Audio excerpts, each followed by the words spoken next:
सिरमौरी ताल में cloud burst से हुई तबाही का जायजा लेने पहुंचे पूर्व सीएम व सांसद। आसमानी आफत में अपने बीवी बच्चे व मां बाप को गंवाने वाले विनोद कुमार को बधाया ढाढ़स। सिरमौर से संबंध रखने वाले इंडस्ट्रीज मिनिस्टर के 4 दिन बाद भी घटनास्थल पर न पहुंचने के लिए आप नेता नाथूराम ने कसे तीखे तंज।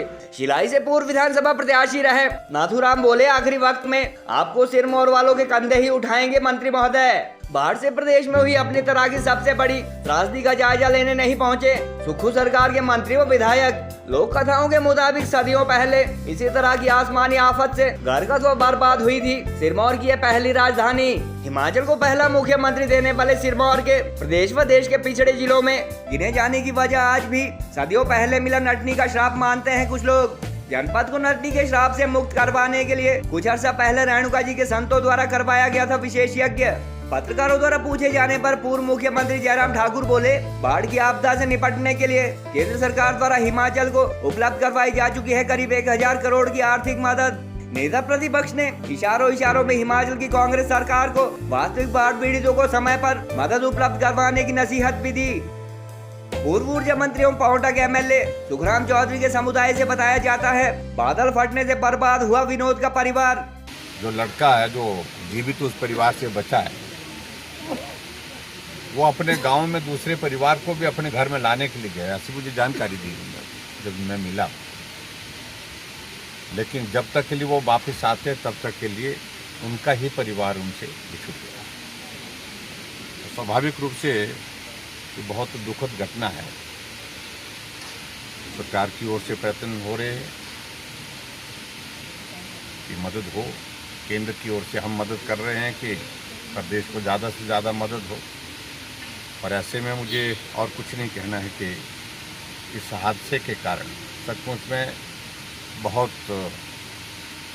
सारे पूरे इलाके में, पूरे प्रदेश पर एक दहशत का एक माहौल बना है कि और मुझे लगता है कि चौथे दिन और इससे बड़ा हादसा आज तक सिरमौर में हुआ नहीं है, कहीं पर भी नहीं। मंत्री महोदय जी को यहाँ पर रहना चाहिए। हमने पहले भी कहा कि मंत्री महोदय जी अभी कांगड़ा मंडी वाले आपको हो सकता है कंधे पे उठाएं, लेकिन लास्ट में तो सिलाई वाले को उठाना पड़ेगा। सिलाई वाले ही कंधे पे उठाएंगे, आप जिंदा है तभी और आप नहीं रहेंगे तब भी सिलाई वाले को उठाना पड़ेगा। तो आपको ध्यान देना पड़ेगा सिलाई के बारे में। कांगड़ा वाले ठीक, अभी आपको मंडी कंधे पे उठाएंगे, मंडी वाला आप कहते हैं मैं कांगड़ा हूँ, मैं मंडी हूँ, मैं फलानी जगह हूँ। अभी ठीक है, हो सकता है आप कितने दिन मंत्री रहेंगे, 1 साल 2 साल 4 साल 5, इससे ज़्यादा तो रह नहीं सकते ना मंत्री। उसके बाद सिलाई वालों को ही उठाना पड़ेगा।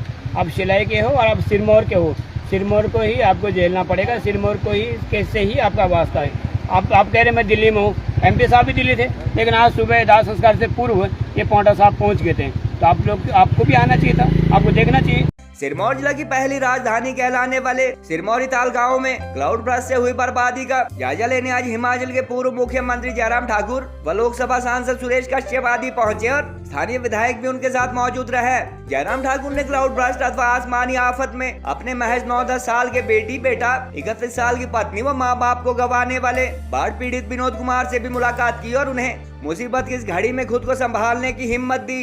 इस दौरान उन्होंने क्लाउड बर्स्ट व बाढ़ से तबाह हुए गांव के खेत, अन्य घर व सड़कों का भी जायजा लिया और उनके साथ मौजूद member of parliament Suresh Kashyap ने जिला सिरमौर प्रशासन को जल्द से जल्द सिरमौरी ताल के बाढ़ प्रभावित परिवारों की हर संभव मदद करने को कहा। स्थानीय पत्रकारों द्वारा पूछे जाने पर पूर्व मुख्यमंत्री ने कहा कि भाजपा के नेतृत्व वाली केंद्र सरकार द्वारा गत माह से हिमाचल को बाढ़ से निपटने के लिए अब तक करीब 1000 करोड़ की मदद दी जा चुकी है और गत माह 364 करोड़ जारी होने के बाद हाल ही में जहां 190 करोड़ की अगली किस्त जारी हो चुकी है, वहीं केंद्रीय परिवहन मंत्री नितिन गडकरी भी सेतु भारतम योजना के तहत 400 करोड़ जारी करने के साथ साथ सभी एनएच की मुरम्मत के लिए लगभग 2000 करोड़ का भारी भरकम बजट उपलब्ध करवाने की बात कह चुके हैं। इस दौरान पूर्व सीएम एवं नेता प्रतिपक्ष ने इशारों में प्रदेश की कांग्रेस तथा सुक्खू सरकार को जल्द वास्तविक बाढ़ प्रभावितों को केंद्र द्वारा दी गई अरबों की मदद से हर संभव सहायता देने की भी नसीहत दी।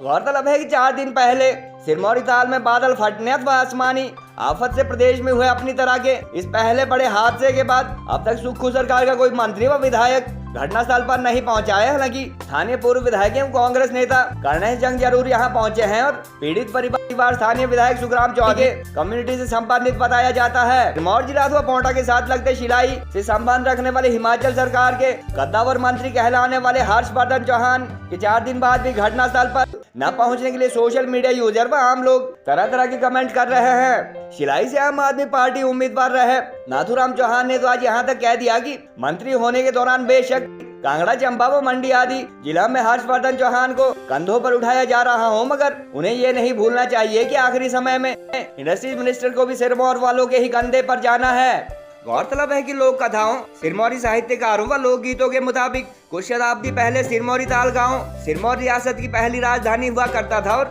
नटनी के स्टाफ के बाद यह नगरी व यहाँ का राजवंश इसी तरह की जल प्रलय व बादल फटने जैसी घटना से बर्बाद हुआ था। बताया जाता है कि राजा ने डोरा व रस्सी पर गिरी नदी पार करने की सूरत में नटनी को आधा राज्य देने की शर्त रखी थी और जैसे ही वह सफलता पूर्वक दूसरे छोर पर पहुंचने लगी, राजा के वजीर अथवा आदमियों ने रस्सी को कटवा दिया। कहा जाता है कि गिरते गिरते गर्भवती नटनी ने इस नगरी व यहाँ के राजवंश के समाप्त होने का श्राप दिया था और फिर नाहन में दूसरे वंश का राज शुरू हुआ। हिमाचल को पहला मुख्यमंत्री देने वाले सिरमौर जनपद को आज भी प्रदेश व देश के पिछड़े हिस्सों में गिने जाने की वजह कई लोग नटनी का श्राप मानते हैं। हालांकि कुछ इसे अंधविश्वास भी बताते हैं। कुछ साल पहले रेणुका जी के संतों द्वारा सिरमौर को नटनी के श्राप से मुक्ति दिलाने के लिए एक विशेष यज्ञ भी करवाया गया था और बुधवार शाही यहाँ बादल फटने अथवा फिर पहले जैसी जल प्रलय की घटना के बाद कई सोशल मीडिया यूजर इस यज्ञ पर भी सवाल उठा रहे हैं।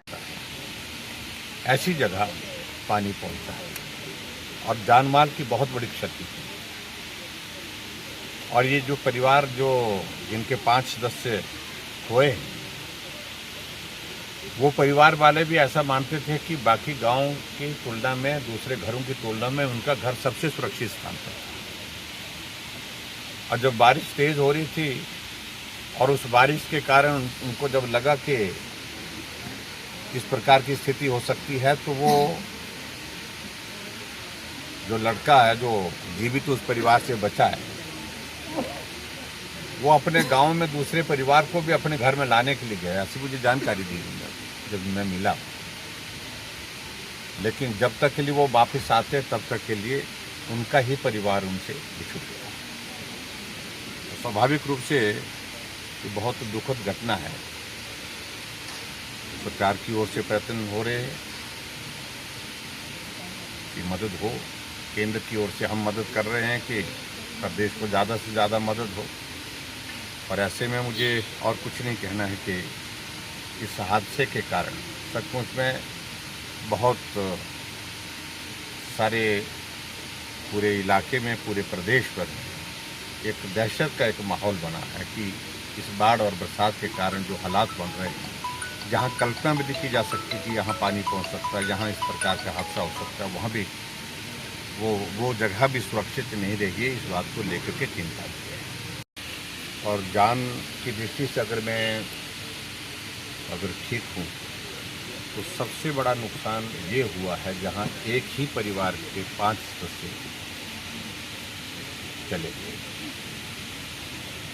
और जिस प्रकार की घटना घटित हुई, जहाँ मैं परिवार के सदस्यों को भी मिलकर के भी आया, मुझे लगता है कि अगर उस तरह की बात अगर वो कह रहे हैं, जो पैसा अभी दिसंबर के महीने में आता था वो जुलाई के महीने में उन्होंने दे दिया, जून के महीने में जारी कर दिया। इस बात को भी उनको समझना पड़ेगा। और उसके साथ साथ में 190 करोड़ रुपए अभी हाल ही में दिया है। 400 करोड़ रुपए सीआरएफ का पैसा, वो ऐसा नहीं था कि वो स्टेट का पैसा था। और नितिन गडकरी जी आने के बाद उन्होंने एक बात कही कि जितने भी 4 लेन नेशनल हाईवे डैमेज हुए वो तो हम करेंगे ही करेंगे, वो हमारा ही जिम्मा है। लेकिन हम नेशनल हाईवे के रेडियस में 1 किलोमीटर के रेडियस में जितने भी पुल डैमेज हुए हैं उसका खर्चा भी हम उठाएंगे। और सर्वे की रिपोर्ट, टीम यहाँ आकर सर्वे की रिपोर्ट वहाँ पर केंद्र में जैसे जाएगी, उसके बाद असेसमेंट करने के बाद फिर आगामी कार्रवाई होती है। मदद हो रही है। मदद अगर नहीं हो रही होती तो आज मैं तब कुछ और कहता।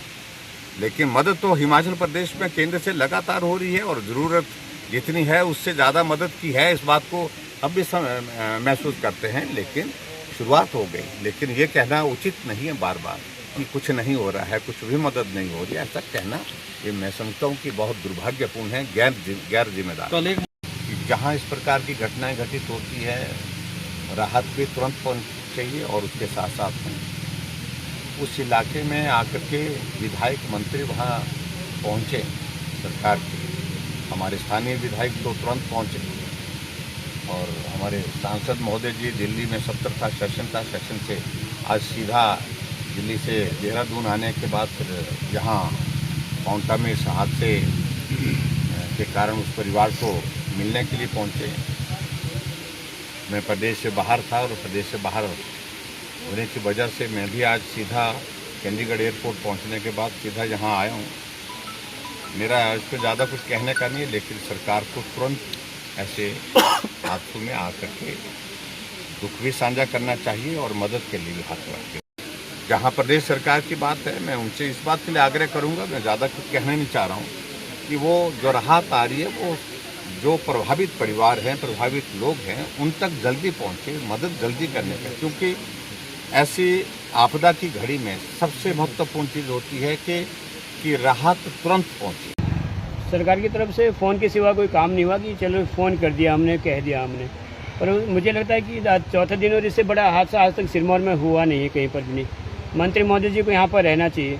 हमने पहले भी कहा कि मंत्री महोदय जी अभी कांगड़ा मंडी वाले आपको हो सकता है कंधे पे उठाएं, लेकिन लास्ट में तो सिलाई वाले को उठाना पड़ेगा। सिलाई वाले ही कंधे पे उठाएंगे, आप जिंदा है तभी और आप नहीं रहेंगे तब भी सिलाई वाले को उठाना पड़ेगा। तो आपको ध्यान देना पड़ेगा सिलाई के बारे में। कांगड़ा वाले ठीक, अभी आपको मंडी कंधे पे उठाएंगे, मंडी वाला आप कहते हैं मैं कांगड़ा हूँ, मैं मंडी हूँ, मैं फलानी जगह हूँ, अभी ठीक है, हो सकता है। आप कितने दिन मंत्री रहेंगे? साल, 2 साल, 4 साल, 5, इससे ज़्यादा तो रह नहीं सकते ना मंत्री। उसके बाद सिलाई वालों को ही उठाना पड़ेगा। आप सिलाई के हो और आप सिरमौर के हो, सिरमौर को ही आपको झेलना पड़ेगा, सिरमौर को ही कैसे ही आपका वास्ता है। आप कह रहे मैं दिल्ली में हूँ, MP साहब भी दिल्ली थे, लेकिन आज सुबह दाह संस्कार से पूर्व ये पांवटा साहब पहुँच गए थे। तो आपको भी आना चाहिए था, आपको देखना चाहिए। बाद में आपके जो कार्यकर्ता उनको बुरी लगती है कि नाथुराम हम ऐसे बोलते, मजबूरी है बोलना। पहले आपके कार्यकर्ता बोलते थे अरे हमें वोट दे दो, एक बार मंत्री बन दो, मंत्री ऐसा करेगा जैसा कभी किया ही नहीं। और सच में मंत्री ऐसा ही करा जैसा कभी हुआ नहीं, जैसा कभी किया नहीं। यहाँ पर स्टोन एशिया की सबसे बड़ी चूना पत्थर मंडी है, करोड़ों रुपए का नुकसान रोज का हो रहा है। सरकार का भी कई करोड़ों का नुकसान हो चुका है। 10 दिन 12 दिन पहले बंद रहा, थोड़ा चलने लायक हुआ, फिर बंद रहा, 5 दिन से फिर बंद है। आप शुद्ध नहीं ले रहे हैं, आप केवल उसमें शुद्ध लेते हैं। लोग जब चुनाव होते हैं आप सबको बोलते हैं मायने उन लोगों को नहीं लगाओ, पैसा करो कि ये करो वो करो, जिताओ मेरे को। और जीतने के बाद आप कहते नहीं मेरे को अभी कांगड़े वाले कंधे पे उठा रहे हैं, अभी मंडी वाले कंधे पे उठा रहे हैं, अभी कुल्लू वाले कंधे पे उठा रहे हैं।